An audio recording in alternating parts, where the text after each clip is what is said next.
Hello, my name's Julian, and I'm going to read one of my favourite stories. The Tale of Peter Rabbit by Beatrix Potter. Are you sitting comfortably? Then let's begin. The Tale of Peter Rabbit. Once upon a time, there were 4 little rabbits, and their names were Flopsy, Mopsy, Cottontail, and Peter. They lived with their mother in a sandbank underneath the root of a very big fir tree.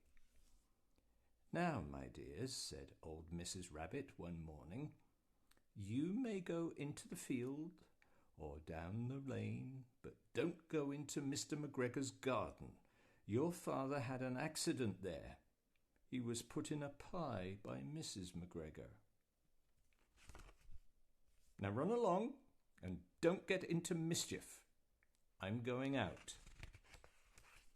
Then old Mrs. Rabbit took a basket and her umbrella and went through the wood to the baker's. She bought a loaf of brown bread and 5 currant buns. There she is on her way to the baker's. Flopsy, Mopsy, and Cottontail, who were good little bunnies, went down the lane to gather blackberries. But Peter, who was very naughty, ran straight away to Mr. McGregor's garden and squeezed under the gate. First, he ate some lettuces and some French beans, and then he ate some radishes. And then, feeling rather sick, he went to look for some parsley. But round the end of a cucumber frame, whom should he meet but Mr. McGregor? Mr. McGregor was on his hands and knees planting out young cabbages, but he jumped up and ran after Peter, waving a rake and calling out, "Stop! Thief!" Peter was most dreadfully frightened. He rushed all over the garden, for he had forgotten the way back to the gate. He lost one of his shoes among the cabbages and the other shoe amongst the potatoes.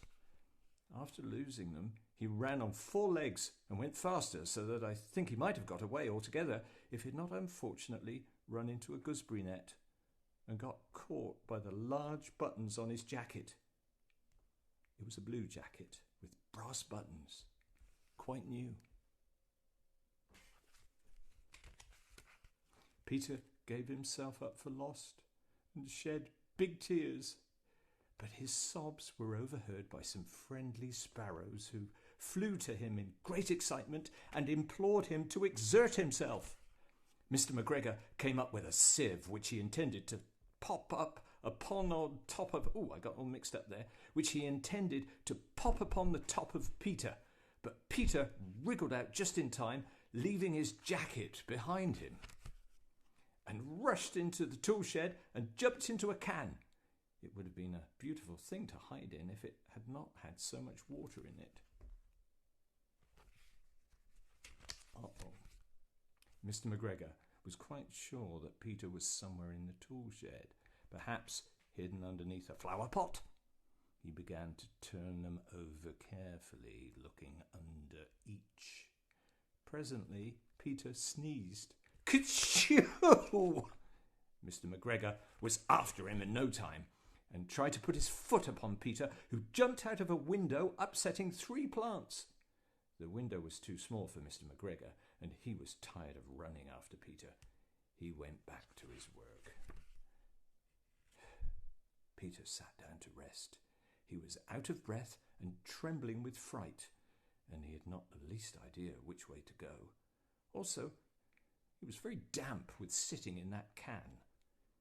After a time, he began to wander about, going lippity-lippity, not very fast, and looking all around. He found a door in a wall, but it was locked, and there was no room for a fat little rabbit to squeeze underneath. An old mouse was running in and out over the stone doorstep, carrying peas and beans to a family in the wood. Peter asked her the way to the gate, but she had such a large pea in her mouth that she could not answer. She only shook her head at him. Peter began to cry. Then he tried to find his way straight across the garden, but he became more and more puzzled. Presently, he came to a pond where Mr. McGregor filled his water cans. A white cat was staring at some goldfish. She sat very, very still, but now and then the tip of her tail twitched as if it were alive. Peter thought it was best to go away without speaking to her. He'd heard about cats from his cousin, little Benjamin Bunny. I'll tell you some more stories about Benjamin Bunny another time. There's the cat. He went back towards the tool shed, but suddenly, quite close to him, he heard the noise of a hoe. Scritch, scratch, scratch, scritch. Peter scuttered underneath the bushes, but presently, as nothing happened, he came out and climbed upon a wheelbarrow and peeped over.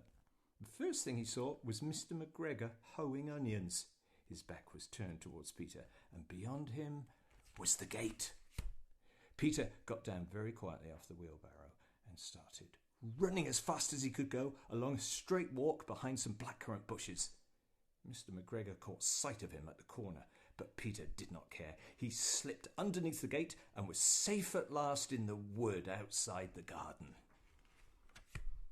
Mr. McGregor hung up the little jacket and the shoes for their scarecrow to frighten the blackbirds. There's Peter's coat, and there's his little shoes. Oh no, there's the birds. They're the birds, and there's his little shoes. They're so tiny I didn't even see them. Peter never stopped running or looked behind him till he got home to the big fir tree. He was so tired that he flopped down upon the nice soft sand on the floor of the rabbit hole and shut his eyes.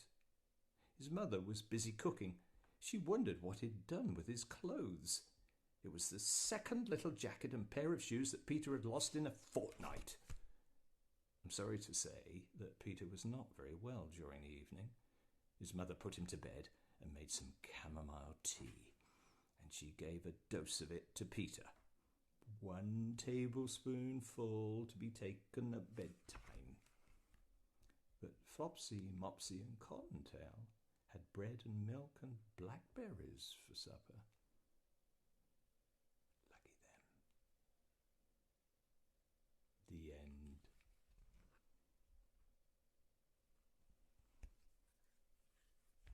That's all for now. Bye for now.